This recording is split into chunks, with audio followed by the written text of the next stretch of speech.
Jeddah, Saudi আরবের সমুদ্রতীরের রত্ন ও স্বাগতম পৃথিবীর এক প্রাচীন, সমৃদ্ধ এবং আধুনিক শহরে, জিদ্দা। এটি শুধু সৌদি আরবের এক ব্যস্ততম বাণিজ্যিক শহরই নয়, বরং ইতিহাস, ধর্ম, সংস্কৃতি আর আধুনিকতার এক অনন্য মিশ্রণ।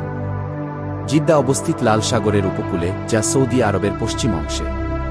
এই শহরটি মক্কা ও মদিনার দ্বার হিসেবে পরিচিত, কারণ হজ ও ওমরাহর জন্য পৃথিবীর লাখ লাখ মুসলমান এখান দিয়েই পবিত্র ভূমিতে প্রবেশ করেন।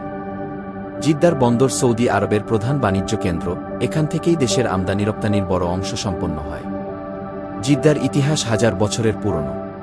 প্রাচীন আলবালাদ এলাকা এখনও সেই পুরনো আরবি স্থাপত্যের গল্প বলে। কাঠের জানালা, প্রবালের পাথরে তৈরি বাড়ি আর সরু গলির ভিতর দিয়ে হাঁটলে মনে হবে যেন সময় থমকে গেছে। এই জায়গাটিকে ইউনেস্কো ঘোষণা করেছে বিশ্ব ঐতিহ্য স্থান হিসেবে। কিন্তু জিদ্দা শুধু ইতিহাসে নয়, আধুনিকতায়ও সমৃদ্ধ।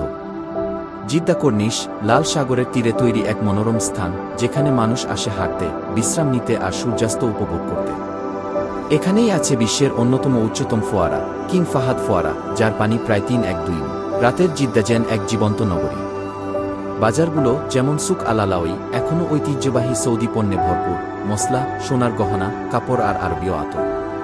আর আধুনিক মল ও রেস্তোরাঁগুলো শহরকে দিয়েছে এক নতুন রূপ। জিদ্দা এখন সৌদি সংস্কৃতির কেন্দ্র হিসেবেও পরিচিত। এখানে অনুষ্ঠিত হয় আন্তর্জাতিক আর্ট প্রদর্শনী, সিনেমা উৎসব এবং সাংস্কৃতিক উৎসব। নতুন প্রজন্মের সৃজনশীলতা আর ঐতিহ্যের মিশেলে জিদ্দা পরিণত হয়েছে আধুনিক সৌদি আরবের প্রতীকে। আজকের জিদ্দা, ইতিহাসের গর্ব, আধুনিকতার প্রতীক এবং ভবিষ্যতের স্বপ্ন। এক শহর যা প্রাচীন ঐতিহ্যের গন্ধ আর সমুদ্রের হাওয়া মিশিয়ে প্রতিদিন নতুনভাবে জেগে ওঠে। স্বপ্ন, ব্যবসা, ধর্ম, সংস্কৃতি, সব একসাথে জিদ্দার প্রতিটি রাস্তায় জীবন্ত। এটাই জিদ্দা, সৌদি আরবের প্রাণকেন্দ্র, লাল সাগরের মুক্তা আর মধ্যপ্রাচ্যের এক উজ্জ্বল রত্ন।